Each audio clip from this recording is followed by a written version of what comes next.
জানেন তো, এই সংসারে এই পৃথিবীতে অনেক রকম যন্ত্রণা আছে। সেই সমস্ত যন্ত্রণার কম বেশি সবাই আমরা পেয়েছি। আর সেই যন্ত্রণায় প্রত্যেকটা মানুষই মনে কাতরেছি। তো এই যন্ত্রণাগুলোর মধ্যে একটি বিশেষ যন্ত্রণা, এবং সেটা সত্যিই খুব পেইনফুল। সেই যন্ত্রণাটি হলো প্রিয় মানুষটি আমাদের ছেড়ে চলে যাওয়া। যেই মানুষটাকে আমরা আশা করেছিলাম সারা জীবন হাত ধরে পাশাপাশি থাকবো, সেই মানুষটা যখন আমাদের পাশ থেকে বিচ্ছিন্ন হয়ে যায়, তখন আমরা নিজেদেরা সামলাতে পারি না। তারপরে একটা সময় এমন আসে যে আমরা উপলব্ধি করি ওই মানুষটা আমার উপযুক্ত ছিল না।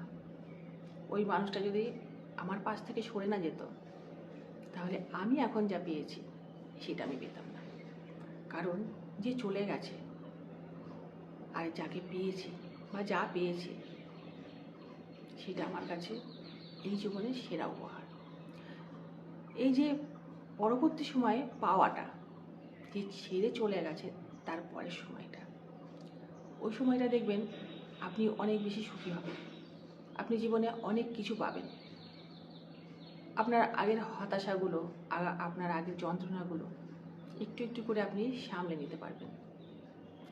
হ্যাঁ, এই কথা ঠিকই, কোনো মানুষ যদি কারো কাছ থেকে দূরে চলে যায়, তাহলে অবশ্যই তার অনেকটা সময়, অনেকটা বছর, অনেকটা মাস একটু এলোমেলোভাবেই কাটে। তারপরে একসময় সে নিজেকে সামলে নেয়। এই যারা ছেড়ে চলে যায়, তারা কেন না বলে চলে যায়? যারা ছেড়ে চলে যায়, তারা যেতে যেতে একবার কেন পিছন ফিরে তাকায় না? এই ছেড়ে যাওয়া মানুষগুলো যদি একবার পিছন ঘুরে তাকাতো, তাহলে দেখতে পারতো, তাহলে বুঝতে পারতো যাকে আমি ছেড়ে চলে যাচ্ছি, সেই মানুষটাকে আমি কী অবস্থায় রেখে চলে যাচ্ছি। সে যদি একবার মুখটা ফেরাতো তার দিকে, তাহলে তার মনটা বুঝতে পারতো, হয়তো সে দাঁড়িয়ে যেতে পারতো, কিন্তু সে সেটা করেনি। যদি সে একবার ঘুরে তার চোখের দিকে তাকাতো এবং তার চোখের ভাষাটা পড়তে পারতো, তাহলে সে হয়তো বুঝতে পারতো আমি যেই মানুষটাকে ছেড়ে চলে যাচ্ছি, তার ভবিষ্যৎটা আমি কী রেখে যাচ্ছি। এটা বুঝেও হয়তো সে তার জীবনে থাকতে পারত। কিন্তু এই স্বার্থপর মানুষগুলো একবারও পেছন ঘুরে তাকায় না। কেন তাকায় না বলুন তো? তাকায় না মানে তারা বোঝে না তা নয়। তাকায় না এই কারণে যে আমি যদি কিছু বুঝে যাই, তাহলে তো আমি যেতে পারবো না। কারণ যাওয়াটাই হচ্ছে তার উদ্দেশ্য। সে যেতে চায়, সে থাকতে চায় না। পিছন ঘুরে আপনার দিকে তাকালে যদি নতুন করে কোনো মায়ায় জড়িয়ে যায়, নতুন করে যদি কোনো ভালোবাসার প্রতিশ্রুতির কথা মনে পড়ে যায়, সেজন্যই মানুষগুলো একবারও আপনার দিকে পিছন ঘুরে তাকাবে না। সোজা তার সামনের রাস্তাটা ধরে অনুসরণ করবে। চলে যাওয়ার পরে এই মানুষগুলো না খুব ভালোভাবে বাঁচে। কী নিয়ে বাঁচে বলুন তো? আমাদের থেকে ধার করা সুখ নিয়ে বাঁচে। সেই মানুষটা যখন চলে যায়, সে কিন্তু ভাঙে না, ভেঙে যায় যাকে রেখে যায়।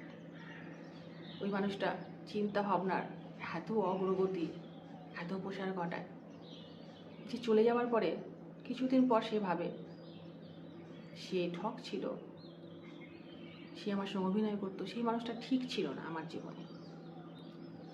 সে হয়তো মনে মনে চাইতো যে আমাকে ছেড়ে দিতে, তো আমি ছেড়ে দিয়ে চলে এসেছি, বেশ করেছি, ওর থেকে আমি ভালো কিছু পাবো।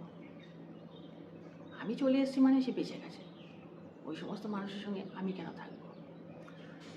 সেই মানুষটা মনে মনে কল্পনা করে নিশ্চয়ই এখন অন্য কাউকে ভালোবাসছে, নিশ্চয়ই এখন খুব সুখে আছে। তারপরে কিছুদিন পরে সে এইটা ভাবতে শিখবে, খুব ভালো একটা হয়তো ছেলে বা মেয়েকে বিয়ে করে সংসার করছে, ছেলে মেয়ে হয়ে গেছে, খুব আনন্দে আছে, খুব সুখে আছে। এই মানুষটা তখন এদের কাছ থেকে অনুপ্রেরণা নেবে। সেই মানুষটা কল্পনায় ভর করে সে একটা সংসার সাজাবে, যে যাকে ছেড়ে এসছে সে এত এত এত ভালো আছে। যে সমস্ত মানুষগুলো ছেড়ে চলে যায় তারা এছাড়া কিচ্ছু ভাবতে পারে না।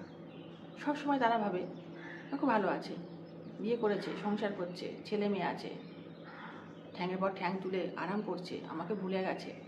ওরা তো এটাই চেয়েছিল, সুখ শান্তি ঐশ্বর্য টাকা পয়সা, এইটাই ভাবে। সেই মানুষটা একবারও ভাবে না যে আমার চলে আসার পরে ওর কি হয়েছে, আমি তাকে ছেড়ে দেওয়ার পরে সেই মানুষটা বেঁচে আছে না মরে আছে, তার ভবিষ্যৎটা কী হবে। এটা যদি ভাবতো রে ভাই, তাহলে ওই মানুষগুলোর জন্য এত অপেক্ষা করতে হতো না, ঠিক ফিরে আসতো 100 না 100। ওরা এগুলো ভাবে না। ওরা আপনাকে নিয়ে বা আমাদের নিয়ে একটা স্বপ্ন দেখে, কল্পনার স্বপ্ন তৈরি করে। সেই স্বপ্নের মধ্যে আপনাকে সবসময় সুখী রাজ রানী রাজা এই সমস্ত ভাবে। এই ভেবে ভেবে সে তখন ভাবে ও যদি সুখে থাকতে পারে, ও যদি ভালো থাকতে পারে, আমি কেন ভালো থাকতে পারবো না, আমি কেন সুখে থাকতে পারবো না, আমিও বিয়ে করব, আমিও সংসার করব, আমিও টাকা ইনকাম করব, আমি দেখিয়ে দেবো ও কি সুখী আছে, তার থেকে বেশি আমি সুখী আছি।